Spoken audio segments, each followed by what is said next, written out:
Ben, salut à tous. Certains d'entre vous me connaissent. Mon nom c'est Samuel Séguin. Je suis le créateur de Soudure Québec, la page Facebook ainsi que soudurequebec.ca. Je vous fais cette vidéo-là parce que plusieurs personnes m'ont demandé des petits trucs dans le soudage.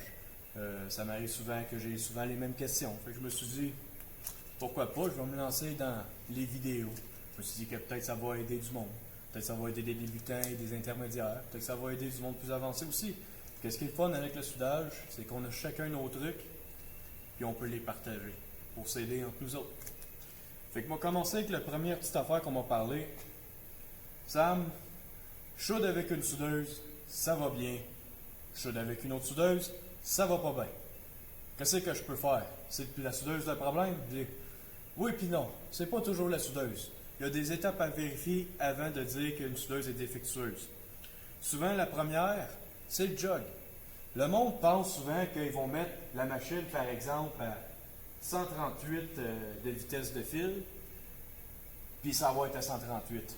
Non, pour une question qui m'échappe, je ne sais pas pourquoi, c'est bien rare les machines qui sont pile sur le réglage que vous avez configuré. Donc, le meilleur truc que je peux vous donner pour ça, c'est qu'on va utiliser le jog. Le jog est une option souvent présente sur les machines. J'ai un bouton juste ici écrit jog, ou vous pouvez utiliser la détente de votre torche. À quoi ça va faire? C'est que ça va laisser dévider le fil de votre bobine dans la gaine sans acheminer de courant. Faites attention si vous l'utilisez avec la torche, parce que le courant va être acheminé, donc pour éviter qu'il arrive un accident, débranchez la mise à la terre de votre table ou de votre pièce. Donc, quand on fait un jog, dans le fond, c'est pour calculer la vitesse de fil.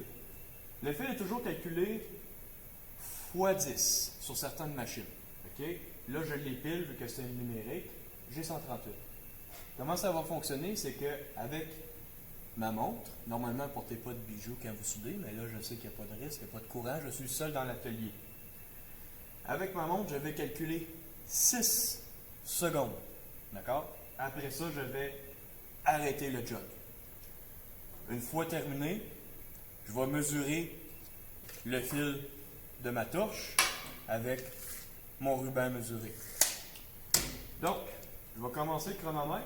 À 6 secondes, je vais arrêter.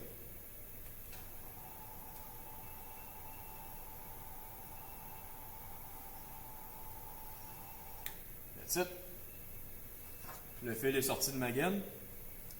Donc, à présent, vous pouvez sortir votre ruban mesuré. Et maintenant, ça va juste tâcher de mesurer l'extrémité de votre fil qui est sorti de votre torche jusqu'à la sortie. Vous voyez, moi essayer de vous faire regarder. J'avais mis mon fil à 177. J'ai 21 pouces et demi. Pour calculer ça, c'est toujours x 10 pour que ça donne une minute. C'est comme ça que le fil est calculé. Inch per minute, pouces par minute. Donc, si je regarde ça, on va l'arrondir à 21 pouces. Je suis à 210 pouces minute. Donc, la vitesse de mon fil sur ma machine n'est même pas adéquate. Donc, si je veux régler ça, j'ouvre mes galets ici. Pour éviter la perte, je roule mon fil.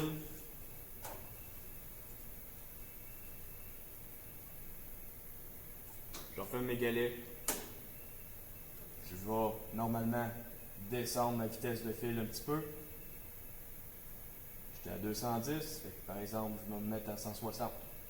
Et je recommence l'étape du jog pour m'assurer que la vitesse de fil est la bonne. Ce truc-là, il est excellent parce que peu importe quelle soudeuse que vous allez utiliser, j'en ai plusieurs ici, je fais toujours mon jog.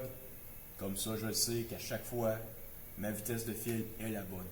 Ensuite, une fois que j'ai mes paramètres de vitesse de fil, là, je peux ajuster mon voltage en conséquence du paramètre souhaité. Que ce soit en court-circuit, globulaire ou en pulvérisation axiale. J'espère que ce petit truc-là va vous aider. Puis, à la prochaine.